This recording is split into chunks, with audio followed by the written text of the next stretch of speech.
مسیح کے جلالی اور بابرکت نام میں آپ سب کو سلام۔ آج ہم بات کریں گے کیلنڈر کے حوالے سے کہ بائبل مقدس میں کیلنڈر اور اس کی کیا اہمیت بیان کی گئی ہے اور یہ کس طرح مرز وجود میں آیا۔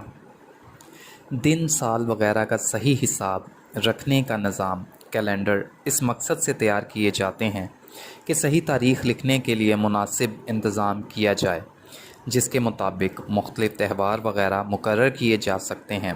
یہودی کیلنڈر قمری ماہ پر مبنی تھا۔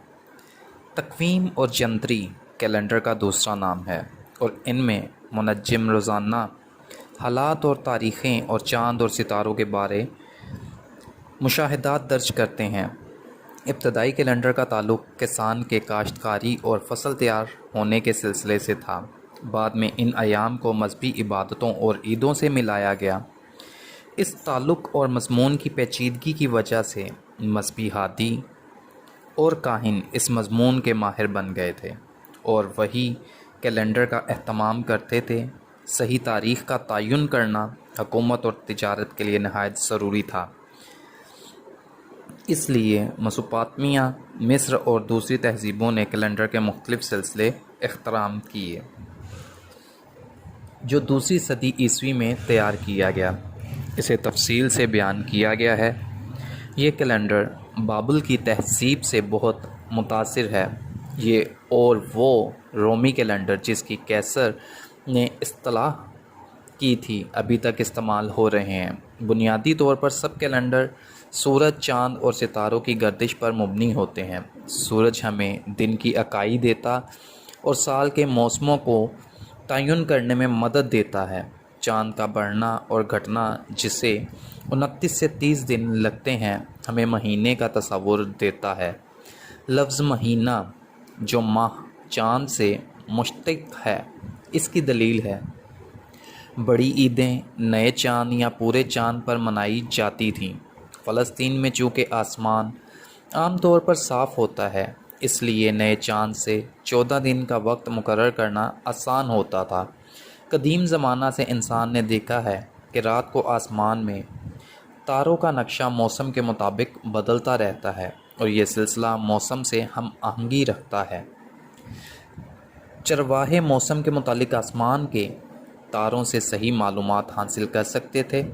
سب سے اہم اور مشکل معاملہ حساب کی صحت کا تھا۔ قمری سال کے 12 مہینے شمسی سال سے تقریباً 11 دن کم ہوتے ہیں۔ اہل بابل اور اہل یونان نے حساب کیا کہ 19 شمسی سال 235 قمری مہینوں کے برابر ہیں۔ یہ حساب موجودہ علم الفلکیات میں بھی صحیح قرار دیتا ہے۔ مسئلہ یہ تھا کہ فالتو مہینوں کو کس طرح شمسی سال میں جذب کریں۔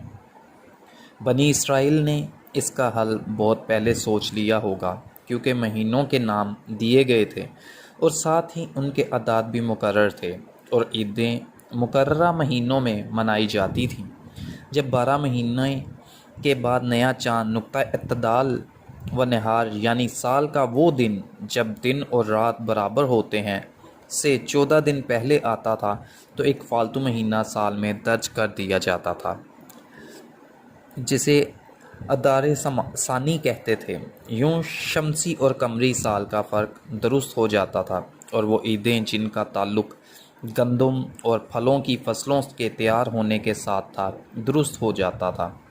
شمسی اور قمری سال میں تقریباً 11 دن کا فرق ہے۔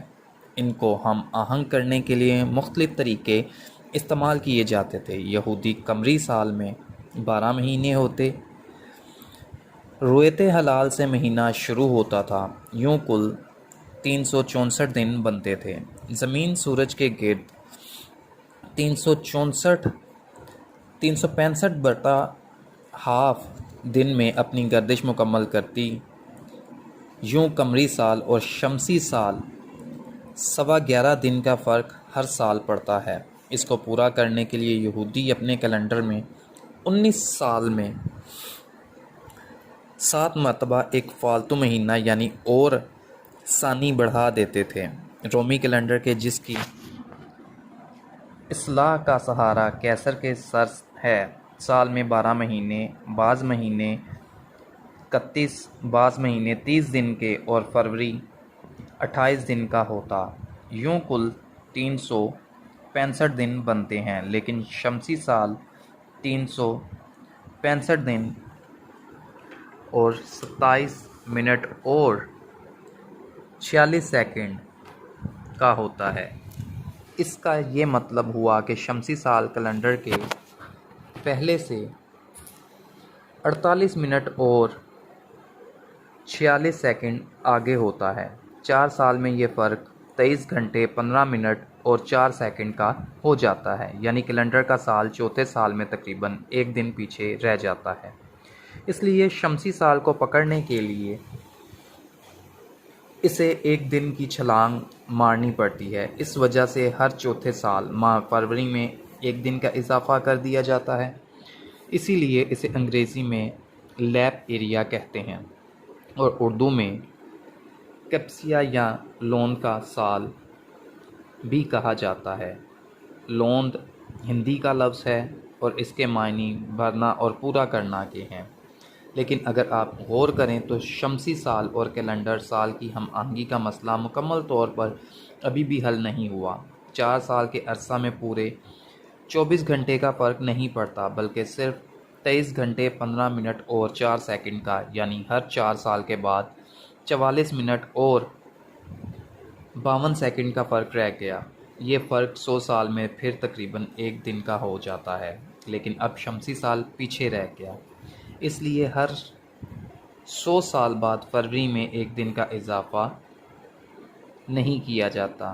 یوں اگرچہ 1904 پر تقسیم ہو جاتا ہے اور اسی لیے توقع یہ ہوتی ہے کہ یہ لیپ ایریا ہوگا، تاہم اس فالتو دن کو پورا کرنے کے لیے ہر پوری صدی کے سال کو لیپ ایریا نہیں بنایا جاتا۔ تاہم یاد رہے کہ اس طرح بھی پوری ہم آہنگی نہیں ہوتی۔